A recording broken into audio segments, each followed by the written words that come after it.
Hello everyone, welcome to Mad About Bio. This is Ashwani ma'am. So guys, last video I hope सभी ने देख लिया होगा. Last video में बहुत मेहनत लगी है मेरे को बनाने में. एंड अगेन इस वीडियो में भी मैं आप लोगों को जितना मैंने लास्ट वीडियो में करा दिया ना, ट्राई करूंगी कि इस वीडियो में आप लोगों को वन बाय वन करके एक एक क्वेश्चन के थ्रू आपको कंसेप्ट स्ट्रॉन्ग बन जाए.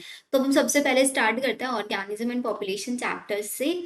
सो ऑर्गेनिज्म एंड पॉपुलेशन चैप्टर में आप लोगों को पता है बोर्ड एग्जाम्स में आपका ऑर्गेनिज्म वाला टॉपिक तो नहीं आ रहा है, सिर्फ पॉपुलेशन वाला है. इसीलिए मैं आप लोगों को पॉपुलेशन से ही स्टार्ट करा रही हूँ. तो आज का जो ये हमारा वीडियो है इसके अंदर हम क्वेश्चन सॉल्व करेंगे ऑर्गेनिज्म एंड पॉपुलेशन चैप्टर से. स्टार्ट करते हैं. तो पहला क्वेश्चन हमारा बच्चों है, population is the total number of. Population का मतलब होता है कि किसी गिवन एरिया के अंदर कितने इंडिविजुअल्स रह रहे हैं एक स्पीसीज के, एंड वो सेम इंडिविजुअल्स इंटरब्रीड कर रहे हैं. तो इसका मतलब हमारा इसका करेक्ट आंसर होना चाहिए ए क्यों होना चाहिए, बी क्यों नहीं होना चाहिए? बिकॉज बी में लिखा हुआ है डिफरेंट ज्योग्राफिकल एरिया. एक ज्योग्राफिकल एरिया के अंदर कितनी स्पीसीज के कितने नंबर ऑफ इंडिविजुअल्स है जो इंटरब्रीड कर रहे हैं एक पर्टिकुलर टाइम में, उसको हम पॉपुलेशन बोलते हैं. नेक्स्ट क्वेश्चन देखो, if in a pond there are 20 lotus plants of last year. मतलब लास्ट ईयर जब आप कहीं किसी पॉन्ड में गए तो आपको 20 लोटस प्लांट दिखे, और फिर जब आप नेक्स्ट ईयर गए तो आपने देखा कि वहां पे भाई 8 न्यू प्लांट्स आ गए हैं. तो आपको यहाँ पे बर्थ रेट निकालना है. तो बर्थ रेट मतलब नेटेलिटी निकालने का सिर्फ एक तरीका होता है, जितने वहां पे पहली स्पीसीज थी 20, इसको नीचे लिखो, ऊपर लिख दो जितने नंबर ऑफ नई स्पीसीज ऐड हुई. तो total number of species new added divided by original. ऐसे आपका ये आंसर आ जाएगा. इसको डिवाइड करके देखना, आंसर आएगा आपका 0.4 आ जाएगा ये आपका. क्लियर? ये हो गया हमारा. तो 0.4 में आपका आंसर होने वाला है यहाँ पे सी. नेक्स्ट क्वेश्चन पढ़ते हैं. Individuals alive at the beginning of 1 year to 2 year, age interval is 800. मतलब जो एज का गैप था वो 1 ईयर से 200 है, वो 800 इंडिविजुअल्स थे. During this interval 200 individuals die. मतलब यहाँ पे मोर्टेलिटी रेट पूछा हुआ है आपका. तो मोर्टेलिटी रेट आपको बताना है. पहले कितने थे आपके 800 और डेथ कितने की हुई 200. तो 200 डिवाइडेड बाय 800. तो क्या आ जाएगा आपका, ये 2 1 2 2 4 8, तो आ जाएगा 0.25 एग्जैक्टली. तो करेक्ट आंसर इसका होने वाला है यहाँ पे डी. फर्स्ट वाला भी करके देख लेना ये वाला, और ये वाला भी करके देख लेना, तो आंसर निकल जाएगा आप लोगों का. क्लियर है? Next question. सेक्स रेशियो का मतलब है कि कितने फीमेल्स टू मेल रेशियो या males to female ratio. This is the important question जो बहुत पूछा जाता है. तो बच्चों यहाँ पे मेल का रेशियो दिखाया जाता है विद फीमेल, तो ratio of male to female. This is the correct explanation of sex ratio. Next, if birth rate is 100, मतलब मेरे पास जो बर्थ रेट है वो 100 है, एंड डेथ रेट कितना है 10 है. The number of individuals in a group population is 1000. वहां पे इंडिविजुअल्स है.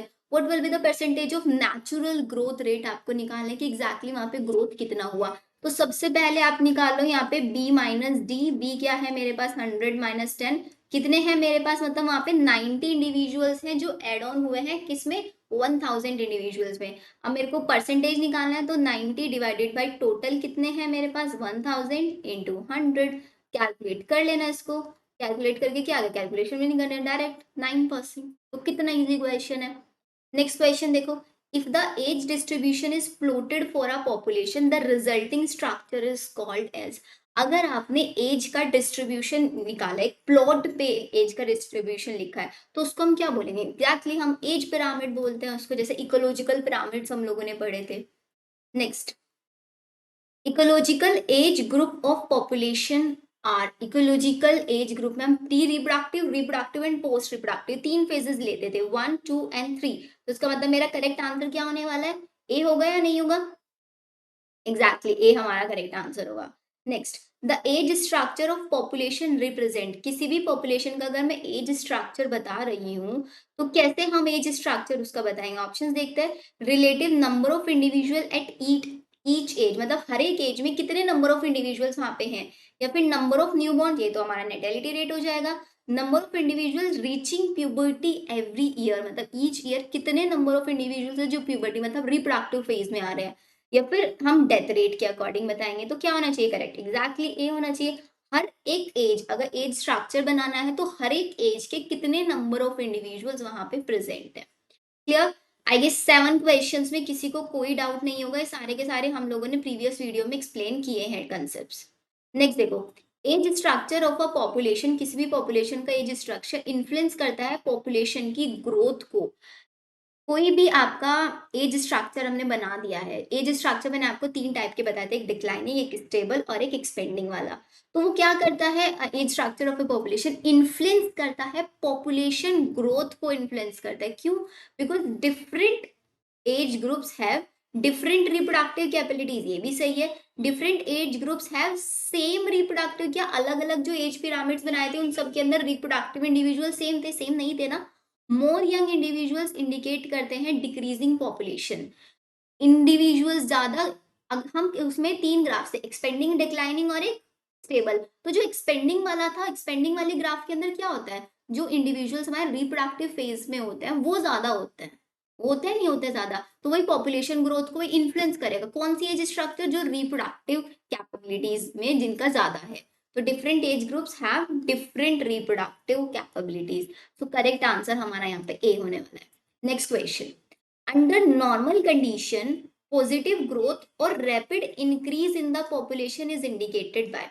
नॉर्मल कंडीशन में ही आपसे पूछ रहे हैं कि पॉजिटिव ग्रोथ या फिर रैपिड इंक्रीज इन पॉपुलेशन कैसे हम पता लगाएंगे कि वहां पे यंग इंडिविजुअल ज्यादा होने चाहिए, कम होने चाहिए, ओल्ड इंडिविजुअल ज्यादा होने चाहिए या फिर चाइल्ड बर्थ ज्यादा होना चाहिए। एग्जैक्टली जो हमारा रिप्रोडक्टिव फेज वाले इंडिविजुअल है, मतलब यंग इंडिविजुअल्स है, अगर वो ज्यादा होंगे तभी हम बोलेंगे कि वो रैपिडली इंक्रीजिंग या फिर एक्सपेंडिंग वो एज पिरामिड है मेरा।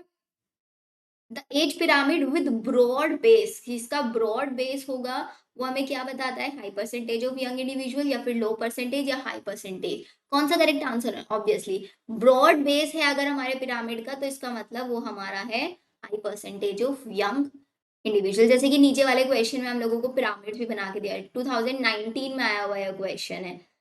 ए ग्राफ में हमारा क्या हो रहा है, एक्सपेंड हो रहा है, बी हमारा स्टेबल है और सी हमारा डिक्लाइनिंग है। तो करेक्ट आंसर इसका ए होगा यहाँ पे।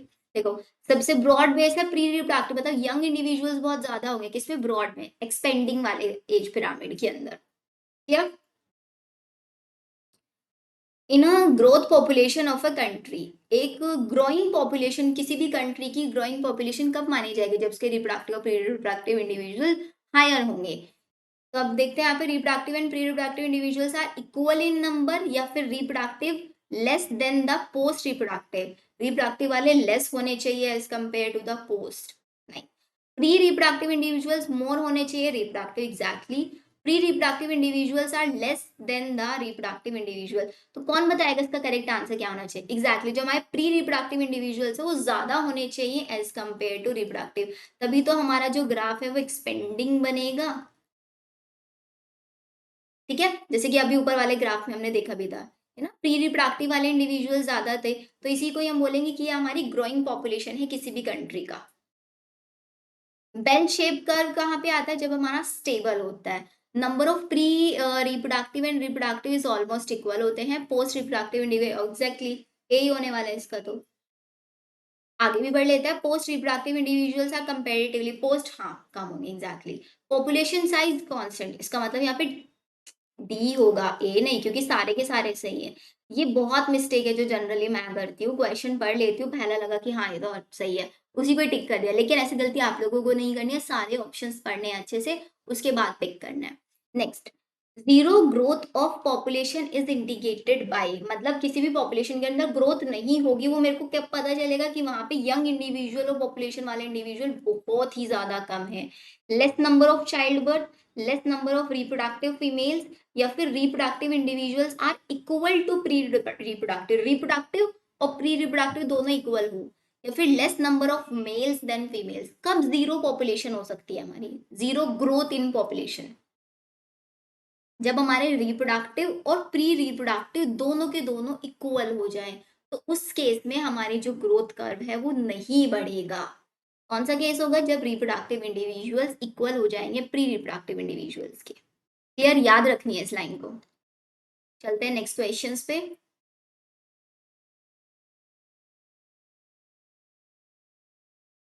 75 क्वेश्चन देखो, when there is large number of post reproductive, जब मेरे पास पोस्ट रिप्रोडक्टिव का अमाउंट ज्यादा है, या फिर ओल्डर इंडिविजुअल, या and lesser number of pre reproductive, नीचे वाला कम है ऊपर वाला सबसे ज्यादा है, तो कैसा ग्राफ बन रहा है मेरा, डिक्लाइनिंग ग्राफ बन रहा है, एक्सपेंडिंग ग्राफ बन रहा है? नीचे सबसे कम है और धीरे धीरे ऊपर बढ़ता जा रहा है, पोस्ट रिप्रोडक्टिव वाला हमारा बढ़ता, मीन्स वहां पे ग्रोथ का जो हमारी पॉपुलेशन की ग्रोथ होगी वो बढ़ेगी या कम होगी?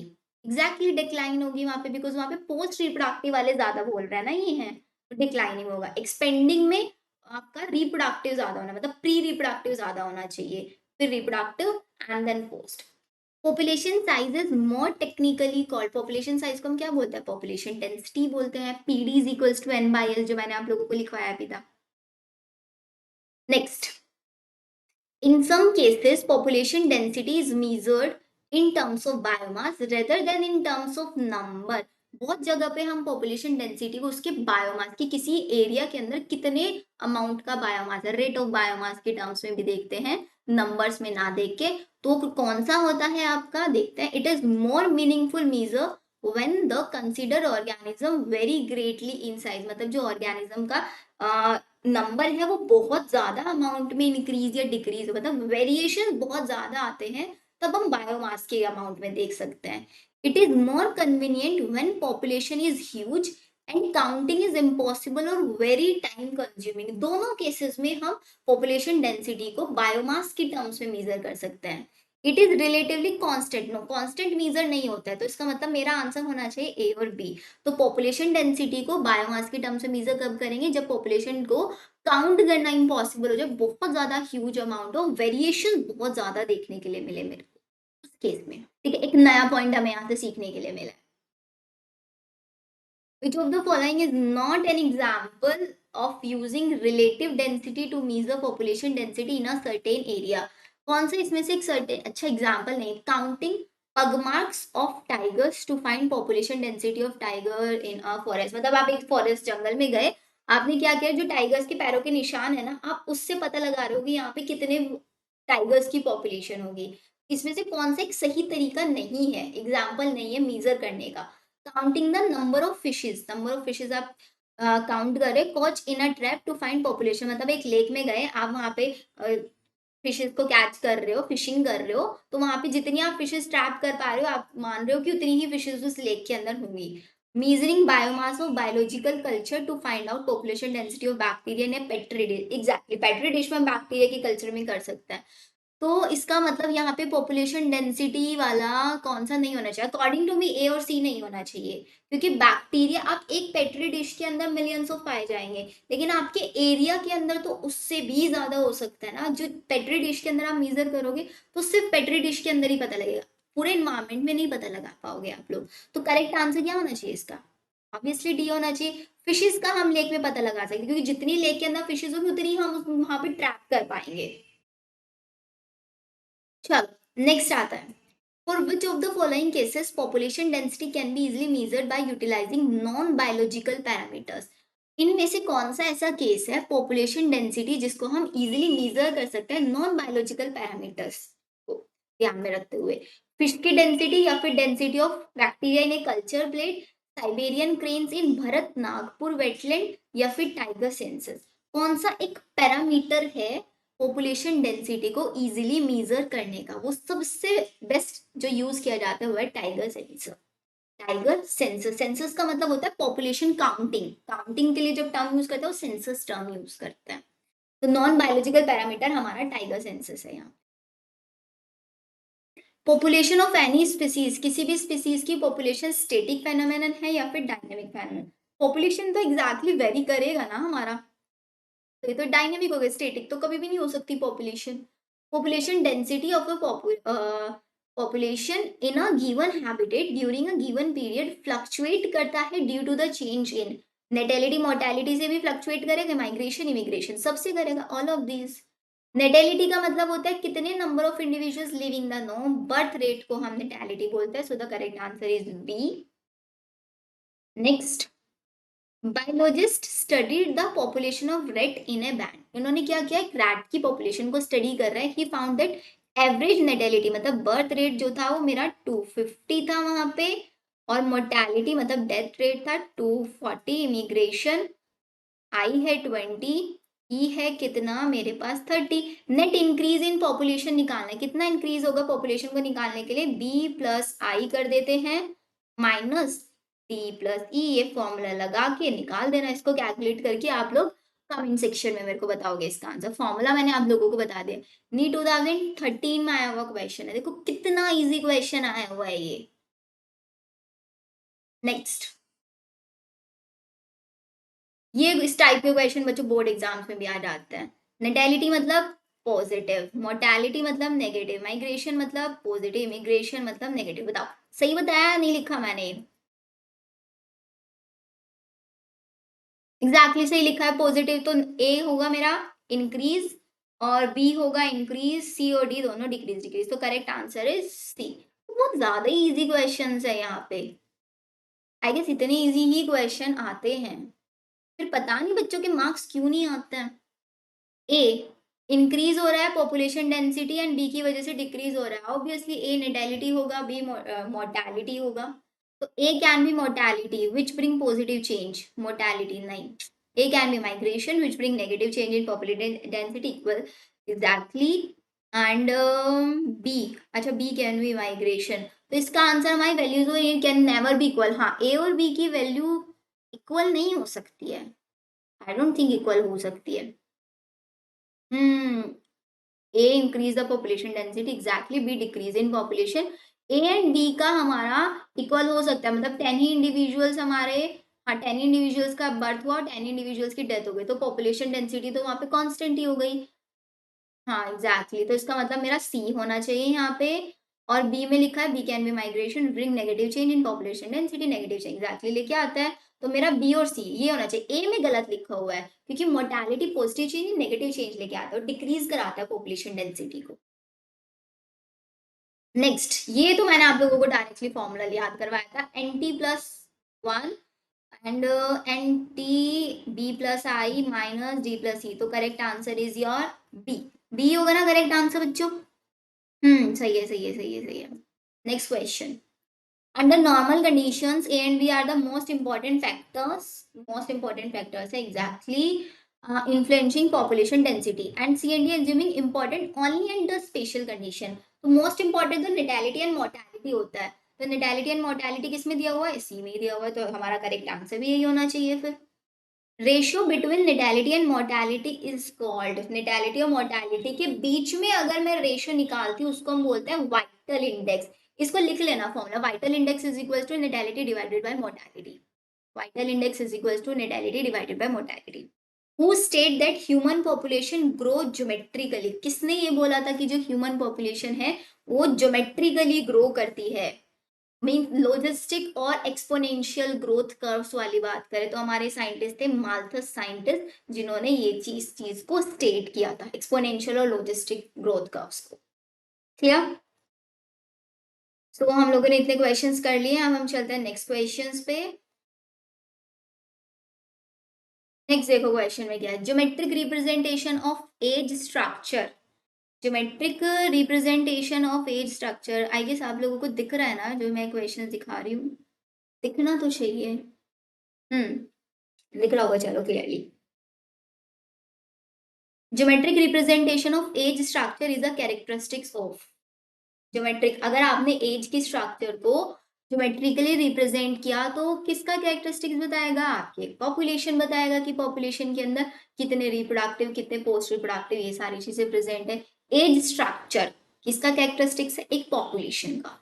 Exponentially growth curve, growth occurs कब एक्सपोनेंशियली होती है? जब मेरे पास अनलिमिटेड रिसोर्सेज होते हैं। There is only section no, there is a fix no inhibition from crowding, मतलब क्राउडिंग से कोई इनहिबिशन अगर मेरे को नहीं मिलता है, उस केस में मेरे पास पॉपुलेशन जो है वो अनलिमिटेडली बढ़ेगी। एक्सपोनेंशियल का इक्वेशन क्या थी? dn/dt is equals to R N. आगे क्वेश्चन होगा जरूर इसी के ऊपर।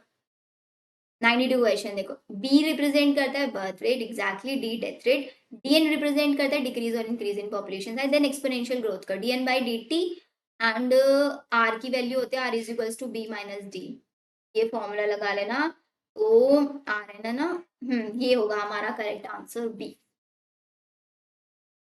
In the exponential growth equation, if b minus d is represented by d, then r को क्या बोलते हैं? r को हम बोलते हैं इंट्रिंसिक रेट या फिर एक्सट्रिंसिक रेट। अब आप ये मेरे को बताओगे, intrinsic rate, exactly intrinsic rate of natural increase, NCERT ने एग्जैक्टली लिखा हुआ है R is equals to intrinsic rate of, और के को क्या बोलता है, के इज द कैरिंग कैपेसिटी, और एक इक्वेशन इज जेड बताया था, log s is equals to log c plus Z log a, Z regression coefficient था, जेड क्या था, रिग्रेशन कोएफिशिएंट। नेक्स्ट देखो, population A has the intrinsic rate of natural increase, मतलब R की value है 0.2, यहाँ पे आर की वैल्यू है 0.3, यहाँ पे आर की वैल्यू 0.4, यहाँ पे आर की value 0.5, which population will increase faster among all the given population. अब आर की वैल्यू देखो, आर इज इक्वल्स टू क्या होता है, R is equals to B minus D, जिसका आर सबसे ज्यादा हाई होगा इसका मतलब उसी के अंदर इतने ही नंबर ऑफ इंडिविजुअल ज्यादा बढ़ रहे हैं।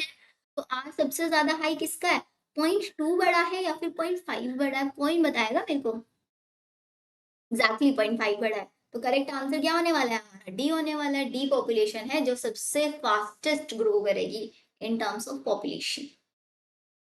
Next question, below diagram indicate population density और टाइम के बीच में जे शेप कर दिया हुआ है, इसमें क्या बताना है, जे शेप कर किसके लिए होता है, एक्सपोनेंशियल के लिए, तो मेरा आंसर क्या होना चाहिए, ए और सी ये होना चाहिए।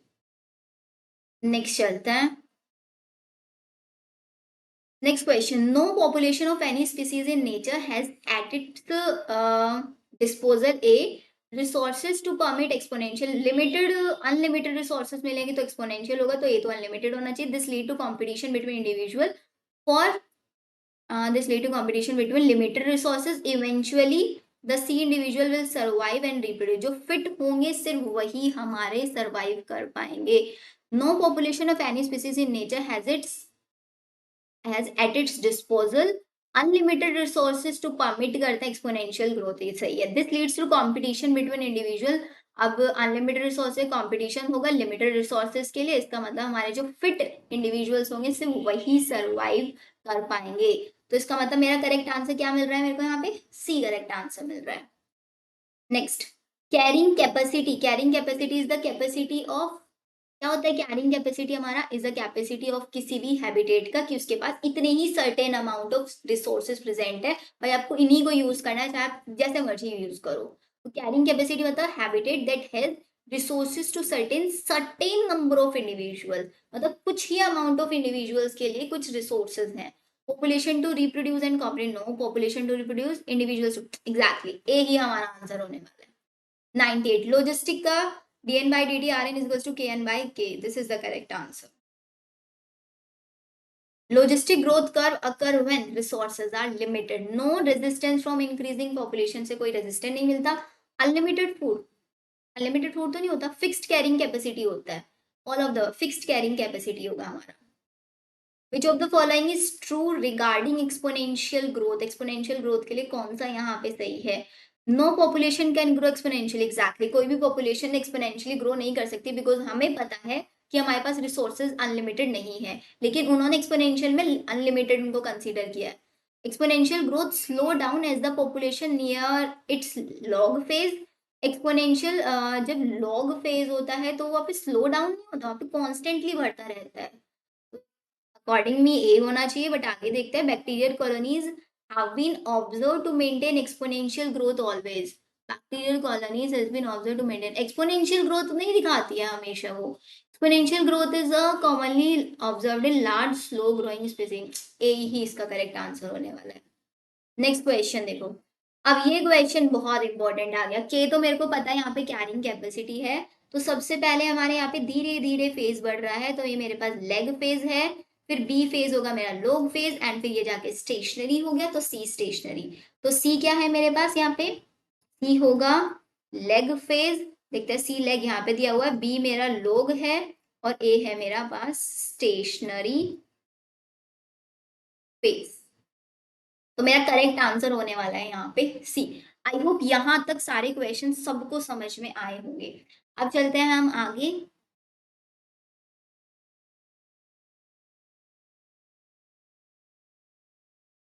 अब हम क्वेश्चन सॉल्व करते हैं थोड़े से पॉपुलेशन इंट्रैक्शन से, बिकॉज ये ऊपर वाले क्वेश्चन है मैं आप लोगों को पीडीएफ डिस्क्रिप्शन में प्रोवाइड करा दूंगी, वहां से आप लोग सॉल्व कर लेना, बहुत इजी इजी क्वेश्चन है, थोड़ा पॉपुलेशन इंट्रैक्शन से भी समझ लेते हैं किस टाइप के क्वेश्चन बन सकते हैं, थोड़ा लेंथी क्वेश्चन लग रहे हैं बट ईजी मिलेंगे।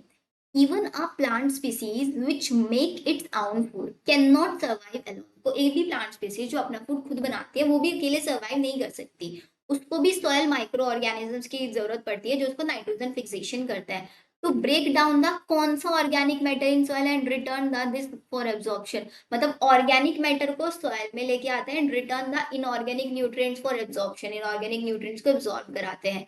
तो ए तो ऑर्गेनिक होने वाला है, बी इनऑर्गेनिक होने वाला है। And then how will the plant manage pollination, plants animals के बिना पॉलिनेशन कर दे, जैसे बैट के थ्रू होता है, इंसेक्ट्स के थ्रू, अगर ये ना होता तो प्लांट्स की पॉलिनेशन नहीं होता, पॉलिनेशन नहीं होता, प्लांट्स अपनी स्पीसीज कैसे बढ़ाते, मतलब सेक्सुअल रिप्रोडक्शन कैसे करते। It is obvious that in nature animals, plants and microbes cannot live in isolation। कोई भी प्लांट एनिमल आइसोलेशन में नहीं रह सकता, उसको किसी दूसरे इंडिविजुअल की जरूरत पड़ेगी ही पड़ेगी। So the correct answer is B. Next, interspecific interaction arises from the interspecific, एक होता है इंटर और एक होता है इंट्रा। तो दोनों में डिफरेंस क्या होता है? इंटर का मतलब होता है दो अलग अलग स्पीसीज के बीच में अगर इंट्रैक्शन हो रहा है, और दो सेम स्पीसीज के बीच में होता है तो हम उसको बोलते हैं intra specific. Same species, intra मतलब सेम स्पीसीज, और यहाँ पे इसका मतलब करेक्ट आंसर क्या होने वाला है मेरा? A, interspecific, interspecific, दो अलग अलग स्पीसीज के बीच में इंटरेक्शन। इंटर स्पेसिफिक इंटरेक्शन हमेशा बेनिफिशियल होगा, डिटरमेंटल होगा, डिट्रीमेंटल होगा, न्यूट्रल होगा। आई गेस डी, तीनों होने चाहिए। Plus sign is assign to beneficial interaction and minus हमने दिया डिट्रीमेंटल को, जीरो दिया न्यूट्रल इंटरेक्शन को। देन द पॉपुलेशन इंटरेक्टेड, एक को पॉजिटिव हो रहा है एक को नेगेटिव हो रहा है, मतलब पैरासिटिज्म हो सकता है ये। म्यूचुअलिज्म में तो दोनों प्लस प्लस आता है, मेंसेलिज्म में एक पे माइनस एक पे जीरो, कॉमनसेलिज्म में एक पे प्लस एक पे जीरो। तो बचा कौन हमारा? टी वाला बचा। Next question. माइनस माइनस मतलब कंपटीशन है ये, कंपटीशन। एक पे प्लस एक पे माइनस पैरासिटिज्म, एक पे प्लस एक पे zero, this is C is amensalism. अब देख लो कौन सा होने वाला है। ए कंपटीशन का है, competition, B parasitism, C amensalism. So correct answer is B.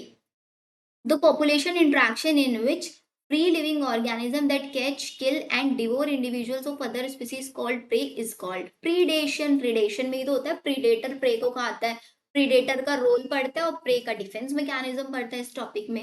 predation का मतलब क्या है? एक unnatural way of transferring energy to higher trophic level। natural way है transferring energy to higher, harmful to the natural ways, I guess all होना चाहिए इसका। Predation, predation का मतलब प्रीडेटर प्रे, नेचुरल वे है ये एनर्जी को ट्रांसफर करना higher to higher trophic level, unnatural way नहीं है एग्जैक्टली। नेचुरल बैलेंस के लिए भी हार्मफुल नहीं है बिकॉज ये प्रे की पॉपुलेशन को कंट्रोल करते हैं, उनके बीच में कॉम्पिटिशन और इकोसिस्टम बैलेंस। तो बी हमारा बनता है यहाँ पे। सो बी होगा हमारा यहाँ पे correct answer.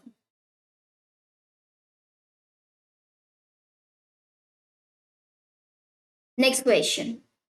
Animals eating plants, animal जो प्लांट को खा रहे हैं, herbivores, ठीक है, are categorized separately as herbivores and they are in broad ecological context not very different from, वो different नहीं है किससे? omnivores से या herbivores से।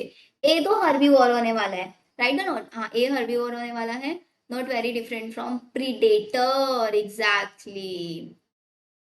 तो इसका मतलब करेक्ट आंसर होगा A, not very different animals. Herbivores हमारे प्रीडेटर के जैसे हो सकते हैं, क्योंकि हमारे जो प्रीडेटर मतलब इंसेक्ट्स की यहाँ पे बात करें, इंसेक्ट्स जनरली प्लांट्स वगैरह को भी खाता है, तो प्रीडेटर यहाँ पे इन्होंने इंसेक्ट्स कंसीडर किया हुआ है।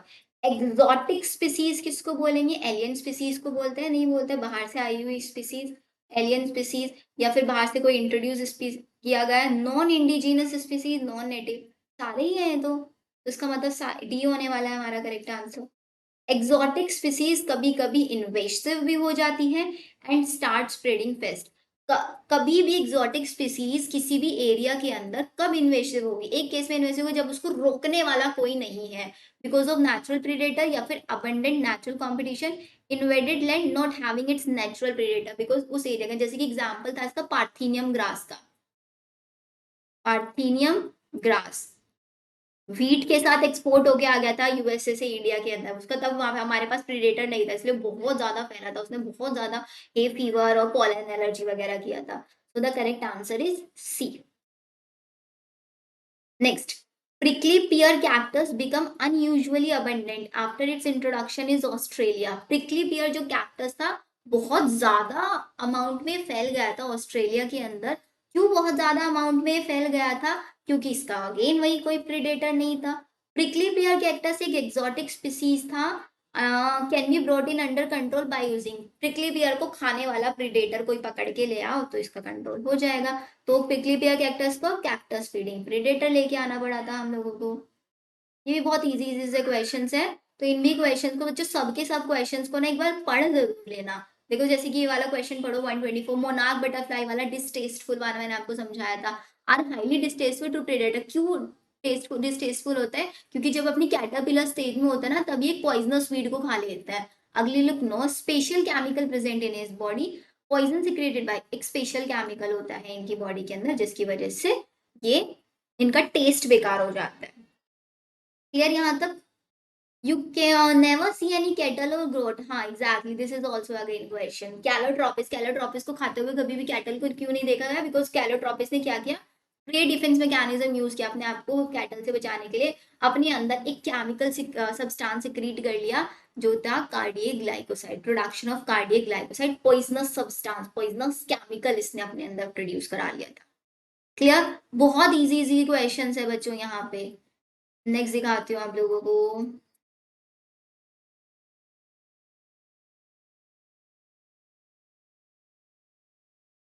सारे क्वेश्चंस इजीली आप लोग कर सकते हैं. लाइकन किसका एग्जांपल है? म्यूचुअलिज्म का एग्जांपल है. क्या क्या होता है माइकोराइजा के अंदर? क्या होता है सूडो कॉपुलेशन? किसके अंदर होता है आपका सूडो कॉपुलेशन? कैमोफ्लोज वाला एग्जांपल आएगा.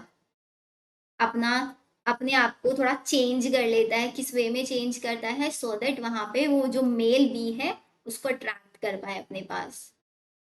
बस ये हो गए हमारे यहाँ पे ऑर्गेनिज्म एंड पॉपुलेशन वाले क्वेश्चन. डिस्क्रिप्शन में मैं आप लोगों को ना पीडीएफ का लिंक शेयर कर दूंगी. वहां से आप लोग इसको देख लेना एंड सारे क्वेश्चन सॉल्व कर लेना. नेक्स्ट वीडियो में बायोडाइवर्सिटी एंड कंजर्वेशन के क्वेश्चन करेंगे. नहीं इकोसिस्टम के करेंगे फिर बायोडाइवर्सिटी एंड कंजर्वेशन के करेंगे. See you in the next video. Bye.